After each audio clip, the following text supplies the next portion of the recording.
Saudações, senhores e senhoras, alunos e alunas. Este é o terceiro capítulo do nosso videolivro de matemática do primeiro ano do ensino médio, todo ele gravado dentro do padrão da BNCC. Senhores, já vão se inscrevendo no nosso canal para nos ajudar. E quando se inscreverem, clique no sininho para receberem notificações. Um like aí embaixo também nos ajuda muito. Eu desejo a todos vocês que tenham bons estudos. Nós vamos iniciar esse capítulo falando de função, relembrando a função que nós estudamos lá no ensino fundamental, a função afim, a função do primeiro grau. Função, senhores, é uma relação entre dois conjuntos. Nesse caso, no ponto de táxi, um exemplo, o preço a ser pago por uma corrida depende do número de quilômetros rodados. Dizemos que o preço é dado em função do quilômetro rodado. Vejamos aqui, a mocinha está contando para o rapaz que fez uma corrida de 10 quilômetros e recebeu por ela R$ 32. E o cara está contando que ele recebeu R$ 31 por uma corrida de 8 quilômetros. Então, está bem claro que o preço da corrida depende da quilometragem rodada. Senhores, temos aí nessa pequena história simples do cotidiano da nossa vida uma função. O preço da corrida é em função da quilometragem rodada. Vamos tentar entender bem como funciona isso no nosso cotidiano. A medida de intervalo de tempo gasto por um carro para completar um determinado percurso é dada em função da medida da velocidade média. Por exemplo, se você parte de uma cidade A para uma cidade B, você vai a uma velocidade de 60 quilômetros por hora, você vai gastar uma distância, vai gastar um tempo, né? Vai chegar lá num tempo qualquer. Mas se você dobrar a velocidade para 120 km por hora, você vai gastar metade do tempo. Concordam comigo? É a lógica da vida. Quem corre mais chega mais cedo. Então, a velocidade é exatamente a relação que vai variar com relação ao tempo gasto para chegar ao destino. O número de metros de tecido para fazer uma roupa depende do tamanho da roupa. Se você for uma pessoa muito alta, você vai gastar X tamanho de tecido.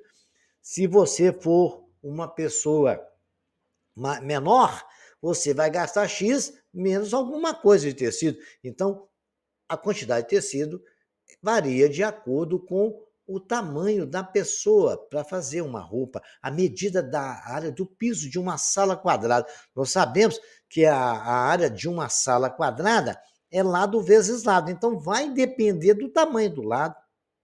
Você vai gastar X quantidade de piso se a área sua tiver uma metragem Y, e assim sucessivamente. Todos esses três casos são casos que acontecem dia a dia na nossa vida e é uma ideia de função. Vejamos mais alguns exemplos. Ana foi ao supermercado com a mãe dela para comprar algumas caixas de suco para o aniversáriozinho do irmão dela. No supermercado, uma caixa custa R$ 2,80, duas caixas, então R$ 5,60, não é óbvio? E assim por diante. Na tabela, podemos perceber que o preço a pagar é dado em função do número de caixas do suco adquiridas, ou seja, o preço a pagar depende de quantas caixas foram compradas, não é isso? Se você comprou uma caixa, você vai pagar R$ 2,80. Se você comprar duas caixas, vai pagar R$ 5,80, R$ 5,60. Três caixas, R$ 8,40. Quatro caixas vai sim, sucessivamente, passa para R$ 11,20. Cinco caixas, R$ 14,00. 10 caixas, R$ 28,00. N caixas, que eu não sei quantas ela vai desejar, vai ser 2,80 multiplicado por N, onde N é a variável, que varia de acordo com a quantidade de caixas. Isto é a ideia de função e já estão começando a ter uma ideia de que é a variável. É aquilo que varia, é a quantidade de caixa que vai variar nessa linda história do aniversarinho do irmão da Ana. O professor de matemática aqui que vos fala inventou uma máquina. Essa máquina, quando der entrada de alguma coisa lá, ela vai multiplicar essa coisa por 3 e vai somar 2 nela. e na saída vai sair um resultado. Isso é uma função. A função da máquina é essa. A função da máquina é multiplicar por 3 e somar 2. O resultado sai ali. Então, vai entrar menos 2. Eu multiplico por... A máquina multiplica por 3, vai dar menos 6. A máquina soma com 2, dá menos 4. É o que vai sair na torneirinha lá.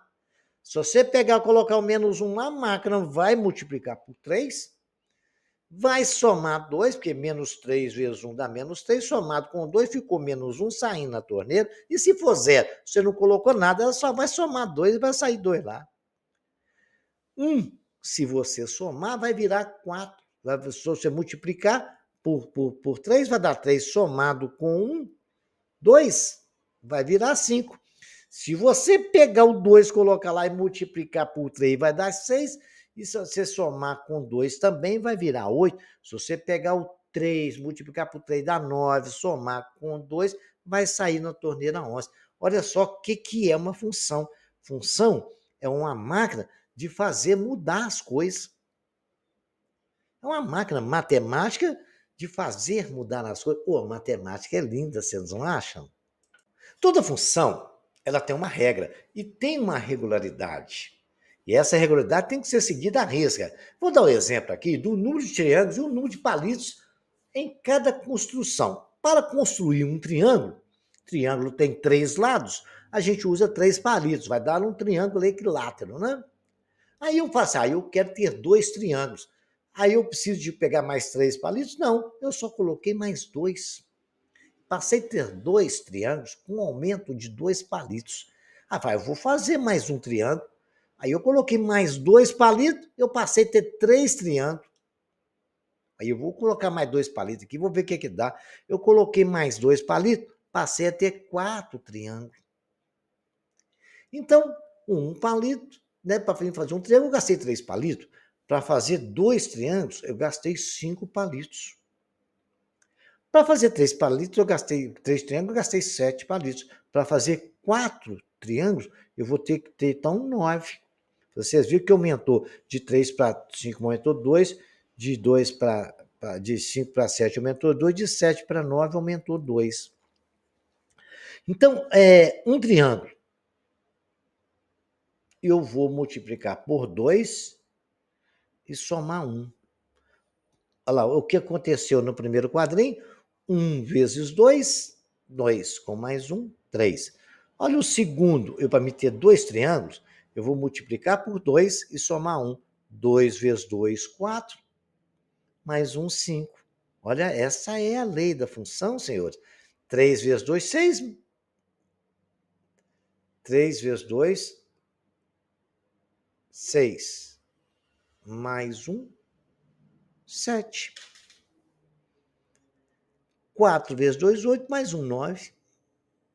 Pronto, acabou. Certo? É isso que acontece. 3 vezes 2, 6, mais 1, 7. Então, essa é a lei da função. E é assim que toda função funciona. Ok, senhores? Tranquilo, né? Vejamos mais alguns exemplos. Função, como nós já estudamos, é uma função, é uma relação entre dois conjuntos. Se eu tenho um conjunto A e um conjunto B, é a função do primeiro grau, desde que f está em função de A em B, quando A vira alguma coisa em B. 2 virando 6, 3 virando 7, 4 virando 8. Alguma coisa aconteceu e que transformou. Eu tinha os elementos de A, aconteceu alguma coisa que em B eles mudaram. E tem uma relação deles. A setinha está nos mostrando a relação entre eles. Então, eu posso dizer o quê? Dados dois conjuntos não vazios, A e B, uma função de A em B é uma regra que indica como associar o elemento pertencente a A com um único elemento de Y pertencente a B. Ok? Muito bem. Isto é uma função. Não esqueça dessa palavra, com um único elemento lá em B, tá? Vejamos agora mais algumas situações, tá? Para que vocês compreendam melhor uma função. Uma papelaria, cada caderno custa R$ 6,50. É uma história parecida com aquela da caixinha de leite lá da Ana. Observe a tabela do diagrama que relaciona o número X de cadernos e o preço Y a pagar por eles. O preço a pagar é dado em função do número de cadernos comprados, é claro.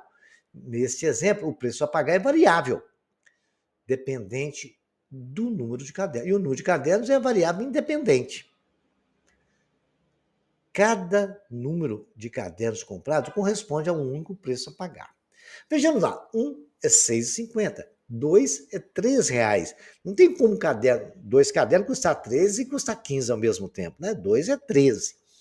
3 é 19,50, 4 é 26, 5 é 32,50, 6 é 36, 7 é 45,50.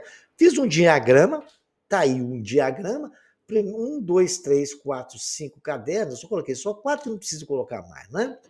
Aí eu vou falar lá, tem lá, um corresponde a qual valor? 6,50. Tem um 5 ali, mas não tem nada que corresponda a ele. O 2 corresponde a 13. O 3 corresponde a 19,5. 12,5 não tem nada que corresponda a ele. Mas não tem problema estar ali no B, não. 4 corresponde a 26, o 20 está ali. Então, representei até 4 por ali. Poderia ter representado outros, mas não havia necessidade. Então, o preço a pagar é 6,50. Então, a quantidade de caderno é X.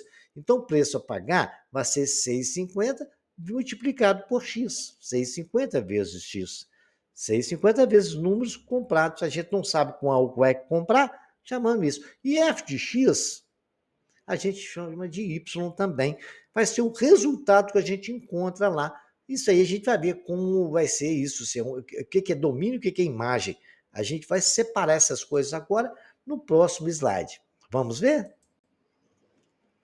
Primeiro vamos definir função. Dados dois conjuntos são vazios, A e B. Uma função de A em B é uma regra que indica como associar cada x pertencente a A um único elemento y pertencente em B.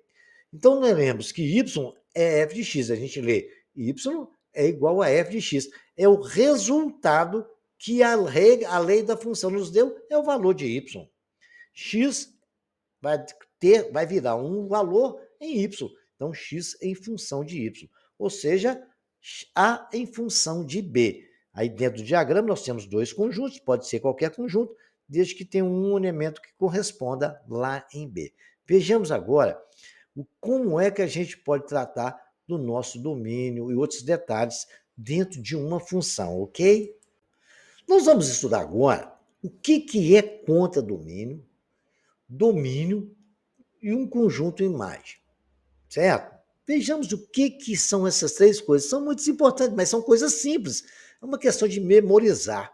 Dada uma função f de A em B, temos uma função f aí representada num conjunto x virando y, é do conjunto A em B. Muito bem. Chama-se domínio da função D, o conjunto, somos de domínio da função D e o conjunto B conta domínio. Chama-se domínio a função B. E o contra, chama de D, domínio D, letra D, tá? E o contra-domínio, conjunto B, que a gente vai chamar de CD da função. Para cada x pertencente a A, o elemento y e b chama-se imagem de x para a função f, o valor assumido pela função f de x pertencente a A.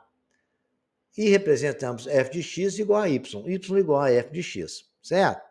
Muito bem. Então, vamos separar toda essa história. Domínio são os valores de x, que está dominando a situação. A imagem é o que vai virar em y, é tudo conjunto y. A imagem, os valores estão lá. O contra-domínio é tudo que tiver em y. Tá? No exemplo anterior, nós tínhamos coisas em y que não pertencia, que não tinha relação com x. Então, esse é todo o nosso contra-domínio, mas o domínio é o x e a imagem é todos os valores que x encontra em y, e o contra-domínio são todos os conjuntos B, todo o conjunto B, ok? Então, vejamos agora, ele é representado por D, a imagem é representada por IM e o contra-domínio por CD. Vejamos alguns detalhes agora, vocês vão compreender isso. O conjunto de todos os y assim obtidos é chamado de conjunto imagem.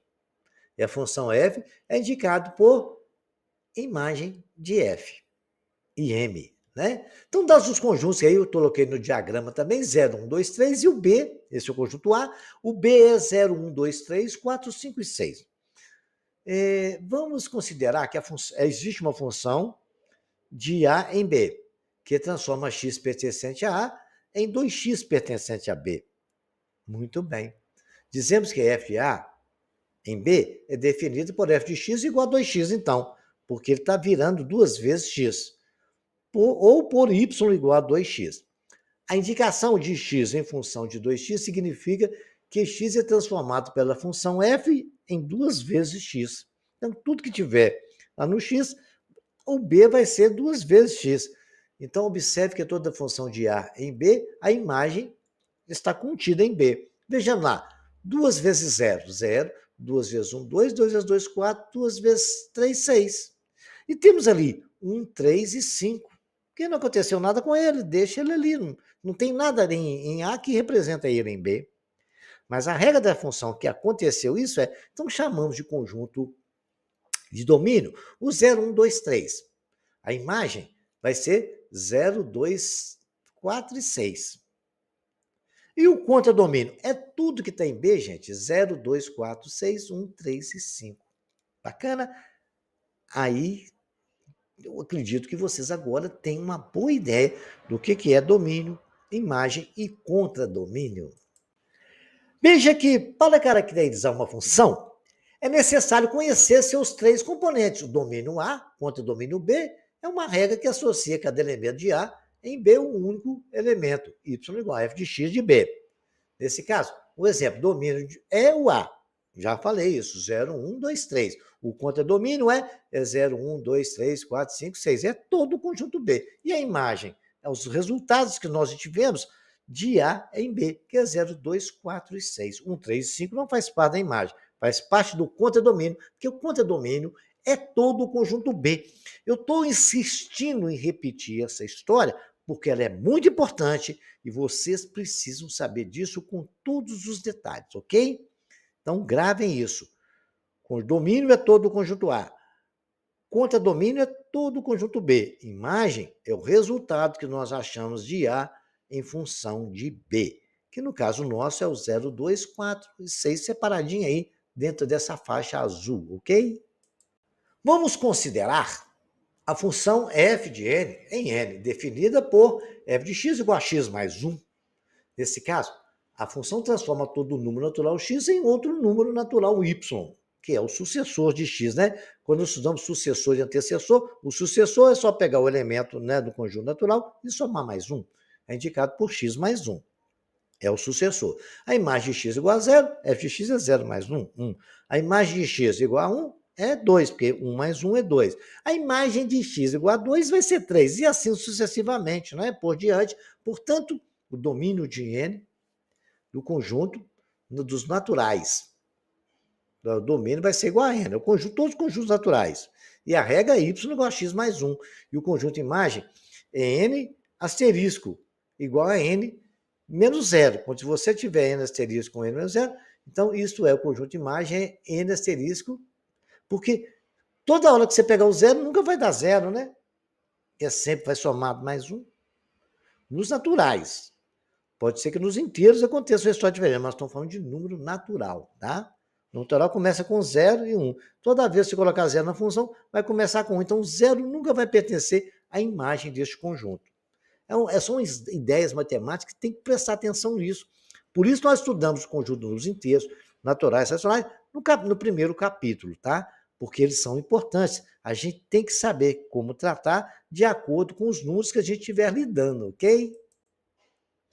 Vejamos aqui. Quando é citado na função f, a e b, já ficaram submetidos o domínio A e o contradomínio. Já está subentendido isso, né? Às vezes, A é apresentada apenas a lei da função, sem que A e B sejam citados. Nesse caso, consideramos o contradomínio igual a todos os reais.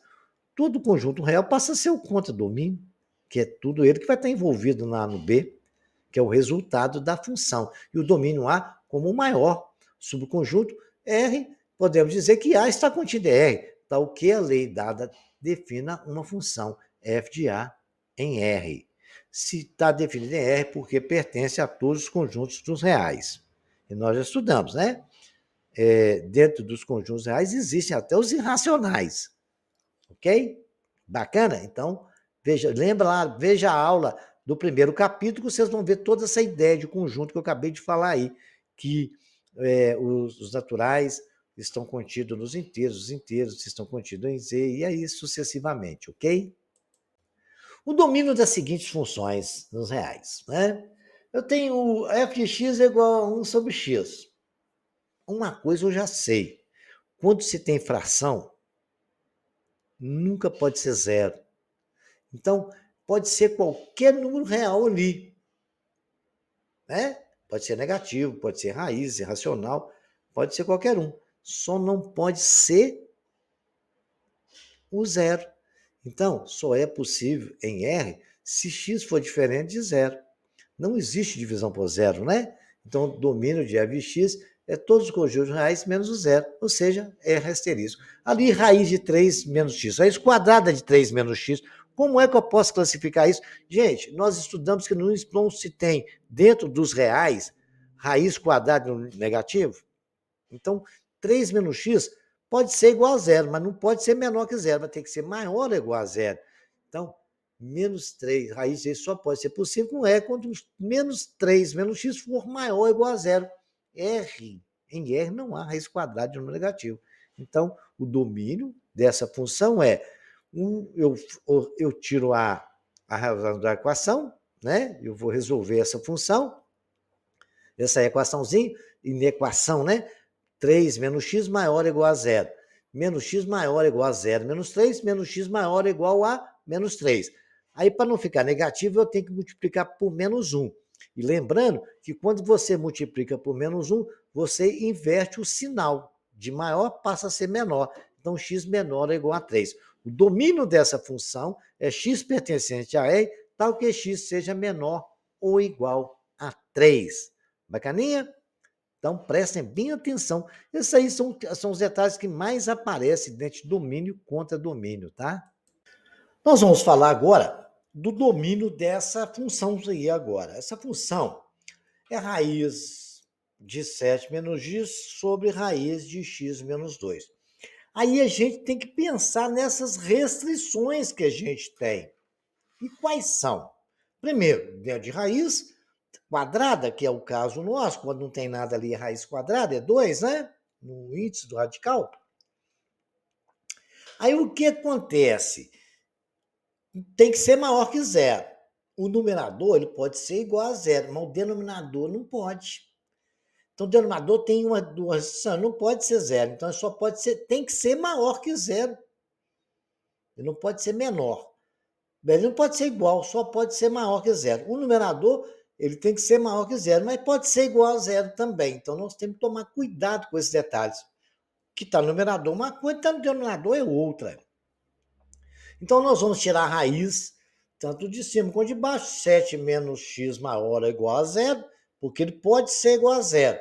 Menos x maior ou igual a zero, menos 7, menos x maior ou igual a menos 7. Vou multiplicar tudo por menos 1. Temos que tomar cuidado também, porque quando multiplica tudo por menos 1, o sinal de maior inverte para menor. Então, vai ficar menos x maior ou igual a menos 7, fica x menor ou igual a 7. Bacana? Então, os valores para satisfazer aquela situação, maior ou igual a 7. Vamos ver a situação do denominador, x menos 2 só pode ser maior que zero. Ele não pode ser igual. X maior do que 2. Tá, passa menos 2, vai passar para lá somando com 2, vai ficar x maior que 2. Então, eu descobri que isso é no intervalo entre 2 até 7, tranquilo, atende as duas situações ao mesmo tempo. Intervalo aberto no 2, por quê?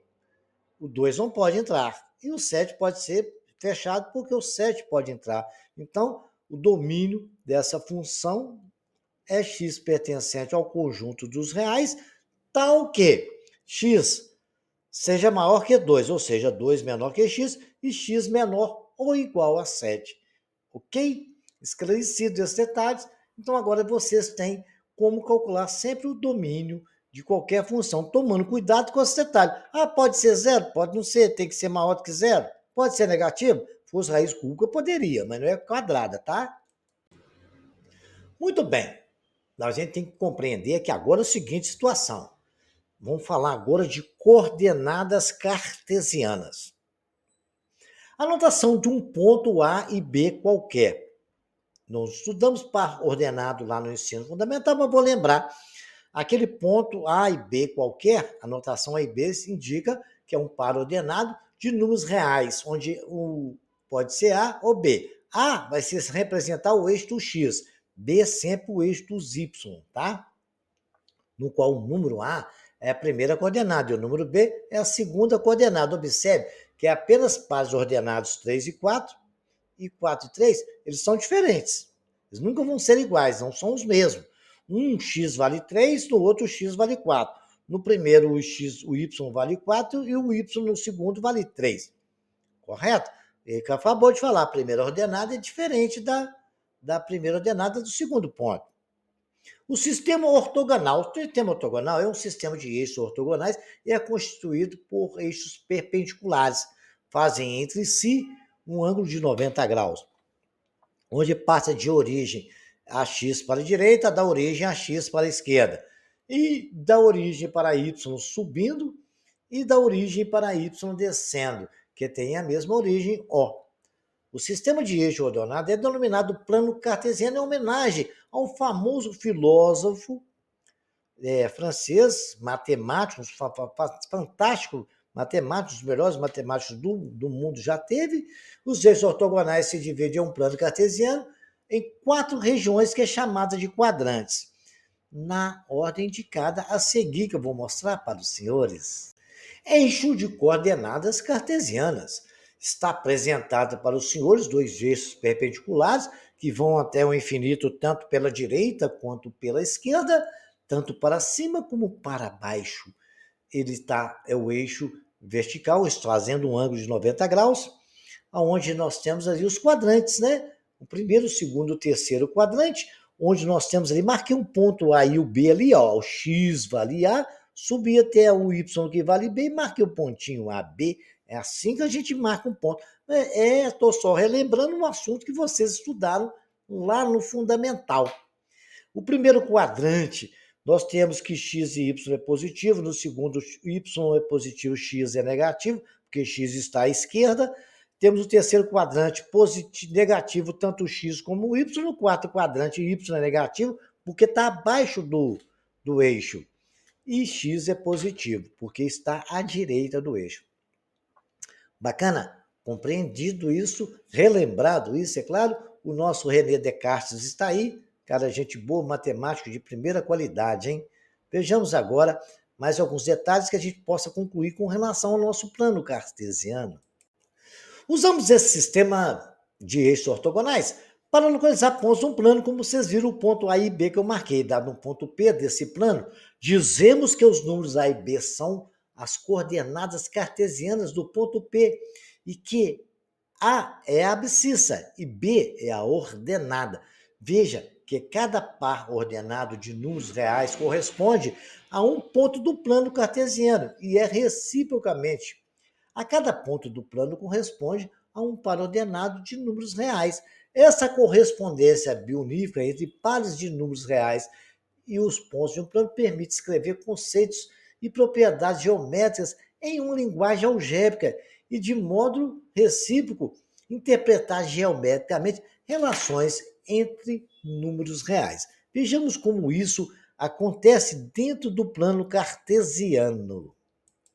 Temos um plano cartesiano aí, vocês estão vendo aí, o ponto 4 e 1 é o ponto A ordenada, cartesianas 4 e 1. A abscissa é 4, a ordenada é 1, a abscissa é x, a ordenada é y. Então eu vou na abscissa x, marquei ponto 4, subi até o y ali com os pontinhos, até chegar no 1, tracei ali o pontinho, está ali o ponto A, x4, y1. Olha o ponto B, onde é que ficou?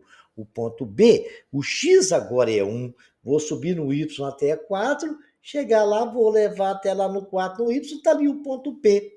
Agora, marquem para vocês aí na memória de vocês o ponto C. Me fala para mim quem que é o ponto C. Ponto C é o quê? Abscissa, quanto que é? Pensa, -2. Ah, que bacana. E a ordenada? -3. E o ponto D? Olha lá, ponto D. Vamos ver o ponto D? O ponto D, olha lá, está no -2 ali, é o Y. O X é 2. Ah, a ordenada é 2. Não, a abscissa é 2. O abscissa é o X. E a ordenada, -2. A ordenada é o Y. Ok? Então, marcado todos os pontos aí. Todos os pontos. Existem infinitos pontos aí, ok? Tome muito cuidado com isso. Bacana? Então, vamos ver mais alguns detalhes agora que a gente vai colocar em prática isso aí, tá? Já relembrado aos senhores os pontos do plano cartesiano, vamos aprender a calcular a distância entre um ponto e o outro. Dados dois pontos A, X e Y, né? X verde, Y verde. B, X azul, Y azul. Queremos obter a expressão da distância de A até B. Em termos das coordenadas, temos as coordenadas, né? De A e B. Para isso é preciso introduzir um ponto novo, XY, que é o ponto Q. Muito bem. O que ponto é esse? O quê? Nós vamos ver como introduzir. O triângulo ABQ é um retângulo em Q. E o segmento de reta AB é a hipotenusa. E seus catetos são X azul menos X verde e Y azul menos Y verde. É o Y do segundo menos o Y do primeiro. O X do segundo menos o X do primeiro. Tomados os valores absolutos, né, em módulo, usando os valores. A relação de Pitágoras nós temos, então, vejamos, senhores. Temos aí no nosso ponto, eu travei um ponto qualquer, né? Pode ser qualquer lugar do plano. X e Y, o B, X e Y. Muito bem. Aquela distância, então, aí marquei, aí eu enxerguei o triângulo retângulo e vi que aquela distância ali entre o ponto Q e B vale Y menos X. E a distância entre a outra hipotenusa é o valor do X2, o azul, menos o X verde. Um chama um X2 e o outro X1. Então, a distância que é a hipotenusa ao quadrado é a soma desses dois catetos ao quadrado. Então, como é que eu faço? Distância AB ao quadrado é igual a x menos x ao quadrado, mais y azul menos y verde ao quadrado. Então, a gente escolhe um ponto qualquer. Tanto pode ser o A verde ou o B. Se você começar pelo primeiro ponto, você vai ter que terminar pelo primeiro ponto. Então, eu peguei o x de um primeiro, vamos chamar que o primeiro ponto seja o B. Eu peguei o x do primeiro, menos o x do A, que é o segundo. Depois peguei o y do primeiro, menos o y do segundo. Se eu pegar o contrário, eu faço o contrário, vai dar a mesma coisa. Agora, como está tudo ao quadrado, eu vou extrair raiz. A distância AB é igual a raiz quadrada de x menos x ao quadrado, mais y menos y ao quadrado. Então, a distância entre dois pontos, sempre você pega o primeiro ponto, menos o segundo, e o segundo. Se você começar pelo primeiro, você termina pelo primeiro. Se começar pelo segundo, termina pelo segundo. Pode ser por um ou por outro. Vejamos como isso se aplica na prática. Mas antes de praticar a distância de dois pontos, vou lembrar os senhores como marcar isso, né? Se você tem uma função qualquer, né? Você para construir um gráfico, você tem que pegar e aplicar as regras de construção de gráfico. Se a função é 2x menos 1, eu atribuo valores qualquer, 1 menos 1, 0 e 2, substituo igual eu fiz ali, ó, f de x igual a 2 vezes 1, menos 1 vai dar 1. No lugar de x eu coloquei 1. Depois eu coloquei menos 1, deu menos 3. Depois eu coloquei 0, deu menos 1. Depois eu coloquei 2, deu menos 3. Marquei os pontos e tracei a reta. Da mesma forma, acontece o que eu fiz aqui nesse outro gráfico agora. Vejamos. Ao contrário da anterior, essa é uma reta decrescente, porque o A é negativo. A anterior era crescente, porque o A era positivo. Então, eu peguei três valores, 1, 0 e menos 1, onde quando for 1 lá, o x vai dar 1, quando for 0, o y vai dar 0, quando o x for menos 1, o y vai dar 3. Quando o x for 1, o y deu 1. Marquei lá 1 e 1, depois marquei 0 e 2, e marquei menos 1 e 3. Olha lá, do menos 1 fui até na bolinha lá no 3 e tracei a reta. É assim que a gente identifica. E quando a gente identifica, é possível a gente calcular essa distância dos dois pontos com a fórmula que eu ensinei para os senhores anteriormente, ok? Nós vamos calcular aqui agora a distância entre o ponto -4 e 4 e 3 e 4. Eu vou resolver o exercício para vocês compreenderem melhor. Então, isso vou escolher um ponto qualquer e aplicar a fórmula que a distância entre um ponto A e um ponto B é a raiz quadrada do x de um ponto menos o x do outro, mais o y de um ponto menos o y, ou tudo isso elevado ao quadrado, como está na fórmula. Então, vou escolher aqui agora para a gente aplicar no nosso exercício o primeiro ponto como o ponto 3 e 4. Então, vou pegar o x do ponto Q menos o x do ponto P. Olha, cuidado ali, tá vendo? Menos 4, que menos é da forma. O outro menos é do 4. Menos 4 vai virar mais 4 depois, vai isso ao quadrado, menos o y do primeiro ponto, do segundo ponto, que é 4, menos o y, que também é 4 do segundo. Então, temos ali, vai só aplicar, fazer as contas.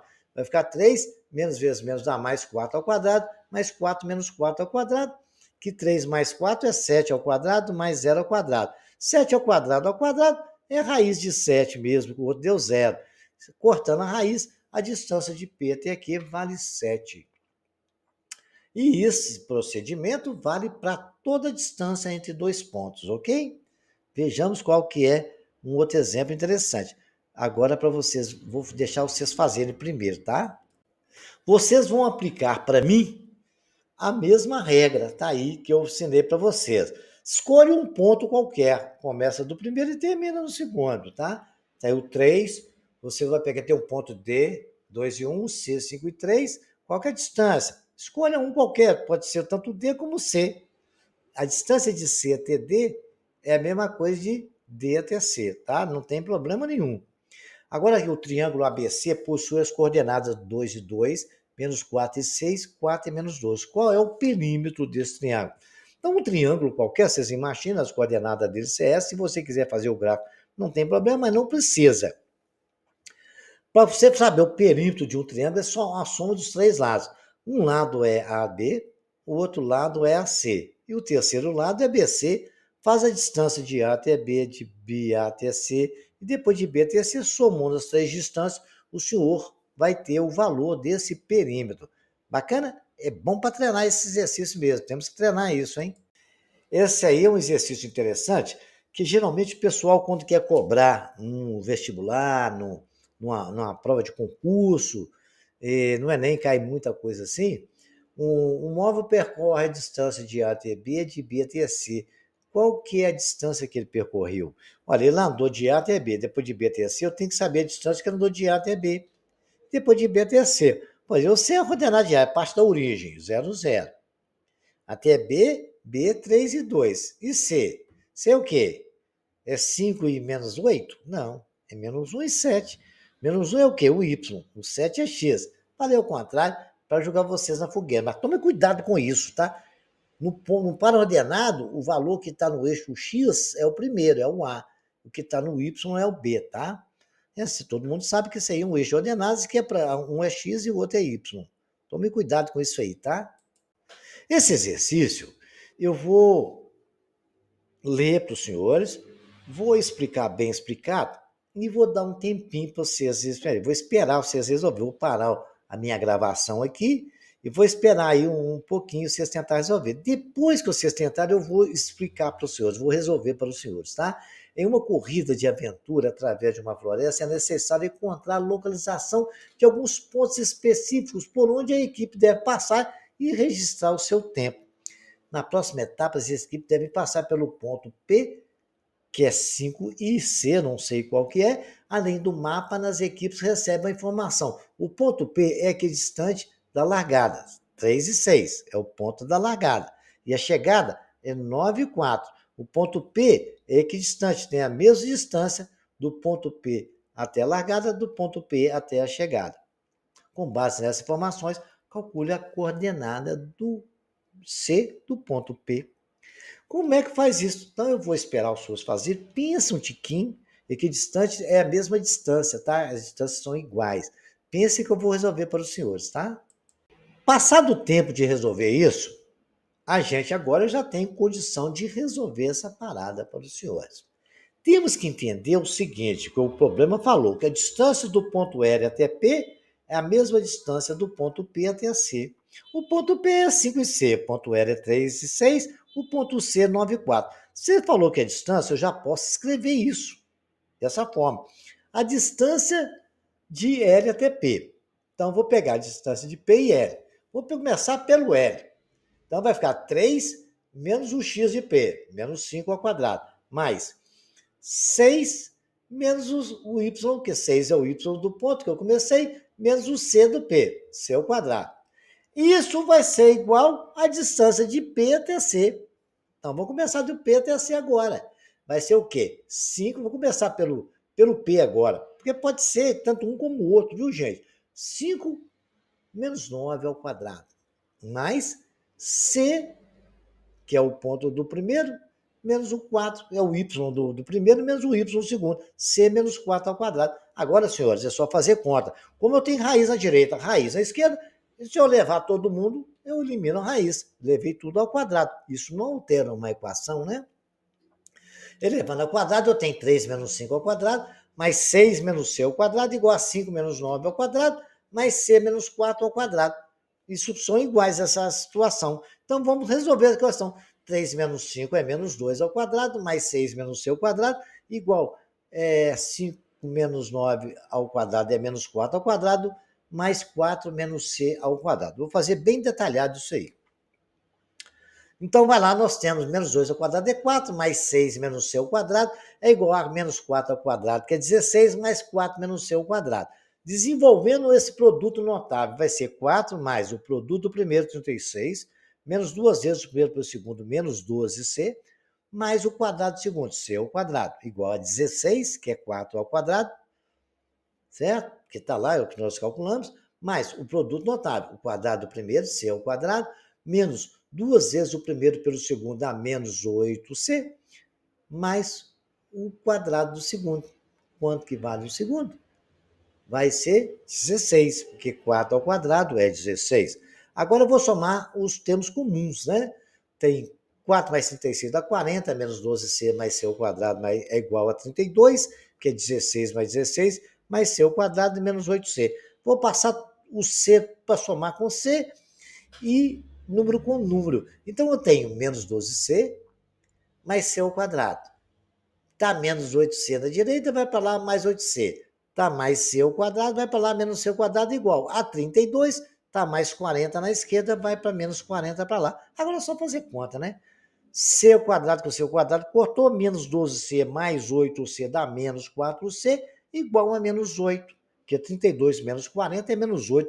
Divido todos os membros por menos 4, vai ser C igual a 2, que é o resultado que nós achamos, a coordenada de C, que o examinador nos pediu. Quem não deu conta, tá a explicação, volta no problema, não olhe a minha explicação, tenta resolver. Se tiver dúvida, volta aqui, tenta resolver até entender bem. É aqui que nós aplicamos conceitos de matemática que nós estudamos aí bastante tempo, né? O exercício 6, está aí a distância entre menos 2 e y, 6 e 7 é 10. Qual é o valor de y? Mamão com açúcar, só jogar na fórmula você já tem um resultado, né? Muito bem. Sendo A 3 e 1, B menos 2 e 2, C menos 4, agora são vértices de um triângulo equilátero. É um vértice de triângulo retângulo, é o vértice do triângulo isósceles e não retângulo, é retângulo e não isósceles, nenhuma dessas. Resposta. Então, vocês vão ter que calcular qual a distância de A até B, qual a distância de B até C e a distância de A até C. Aí vocês vão saber que tipo de triângulo é esse. Aí vocês respondam aí para mim, por favor. Qualquer dúvida, estarei à disposição dos senhores nos comentários. Exercício 8, né? Ele é bem bacaninha. Se os pontos A é igual a menos 1 e 0, B é 1 e 0 e C, X e Y são vértices de um triângulo equilátero. O que é um triângulo equilátero? Os lados são iguais, né? Então, a distância de AC vale quanto? Dados os pontos A1, menos 1, B5, menos 7, C, X, menos 2, Determine x sabendo que o ponto C é equidistante do ponto AB. Eu já falei o que significa isso, vou deixar vocês pensarem. Não vou dar dica, não. Seja AC uma diagonal de um quadrado ABCD. Se A é igual a menos 2 e 3, e C 0 e 5, a área do ABCD em unidade de área é, pensa aí direitinho, tá? Vai ter que calcular a distância entre dois pontos aí, para resolver isso depois calcular a área de um quadrado, né? A área do quadrado é lado vezes lado, ok? Agora, senhores, que os senhores já ficaram craques em distância entre dois pontos, eu sinto muito em ter que informar para os senhores que a distância de um centro de uma circunferência, que é um ponto, até a um ponto dessa circunferência, que é chamado de raio, nos dá a equação da circunferência. Simples assim. A circunferência é um conjunto de pontos de um plano equidistante de um ponto fixo, que é o centro dela. Todo mundo já sabe dessa definição. A distância constante de qualquer ponto da circunferência ao seu centro é denominada raio da circunferência. Como na figura que está aí, ó, do centro O até o A é raio, do centro O a B é raio, e do centro O até D é raio, e existem infinitos pontos ali que definem o nosso raio.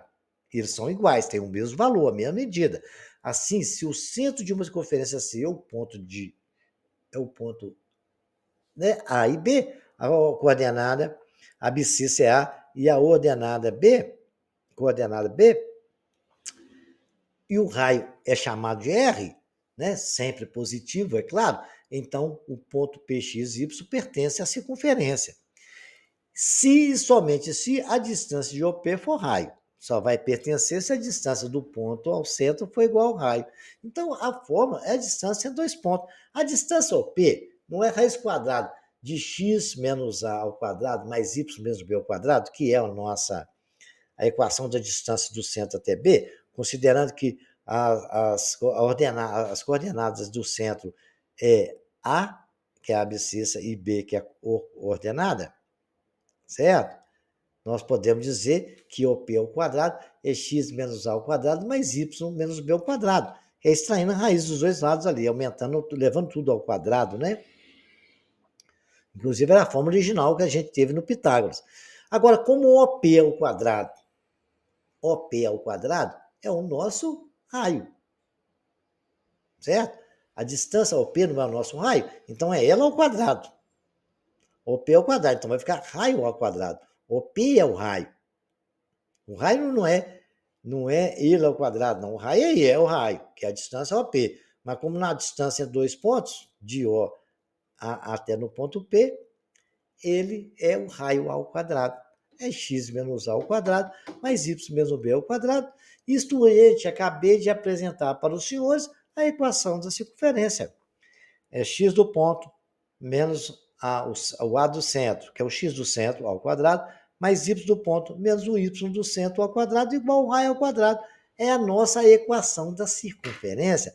Parabéns para os senhores, acabaram de descobrir a equação da circunferência usando distância entre dois pontos. Confirmando o que já foi dito, né? X menos a ao quadrado é igual a y menos b ao quadrado é igual a r ao quadrado. Se você ver ali, ó, nós temos lá no gráfico o ponto A e o B, onde é o X, o A é o X do centro e o B é o Y do centro. O raio é aquela distância no ponto PXY, que nos dá a fórmula.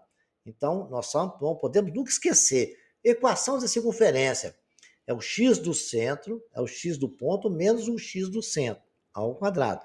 Y do ponto menos o y do centro, que é o b, ao quadrado. Isso é igual ao raio ao quadrado. Bacana? Essa é a nossa equação da circunferência. Espero que vocês jamais vão esquecer dela. Vou dar um exemplo de como a gente acha a equação da circunferência, tendo o valor do raio e o centro, né? Determine a equação da circunferência com centro em menos zero. Então, origem, né? É centro O, menos 3 e 1, e raio 3. Muito bem, olha lá. Nesse caso, A é igual a menos 3, B é igual a 1, R em 3, usando a equação de circunferência, x menos a ao quadrado mais y menos b ao quadrado é igual ao raio ao quadrado. Temos x menos 3. Por que menos 3, professor? É porque menos ali é da equação de circunferência, mas o outro menos é da ordenada. E a gente tem que multiplicar o sinal. Fiz isso de maldade para vocês não esquecerem desse detalhe. Mais y menos 1 ao quadrado. Aí é positivo, não tem problema fazendo as continhas. A equação menos vezes menos é mais. A equação da nossa circunferência é x mais 3 ao quadrado, mais y menos 1 ao quadrado, igual a 9, que é o valor de 3 ao quadrado, ok? Vamos aplicar isso em alguns exercícios agora? Vamos então.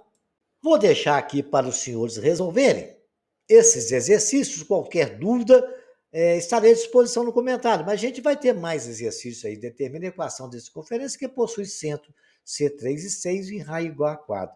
O centro de uma circunferência é determinado pelo ponto médio do segmento PQ, sendo P 4 e 6 e Q 2 e 10, considerando que o raio dessa circunferência é 7, determina a equação. É só aplicar aquilo que eu mostrei para os senhores, julgar dentro da fórmula e tentar resolver a equação dela. Vocês vão chegar dentro da equação da circunferência, ok? Então, tomem muito cuidado com os sinais e resolvam. Para finalizar, tem mais 2 exercícios, onde aplica-se a mesma característica, né? É x do ponto menos o x do centro ao quadrado, mais y do ponto menos y do centro ao quadrado, igual ao raio ao quadrado. Aí vocês vão achar a equação, tanto na primeira questão como na segunda, que é o quarto aí, terceiro e quarto exercício, né? Caso os senhores tenham dúvida, eu estarei à disposição dos senhores lá no comentário. Se precisarem, ok? Pode ir lá, eu responderei a todos. Por favor, eu peço aos senhores que compartilhem esse vídeo com seus amigos no nosso canal, porque ele é muito interessante para todo mundo. Que vocês compartilhem, que curtam, se inscrevam, para ajudar o nosso canal a evoluir. E desejo aos senhores bons estudos e até o próximo capítulo.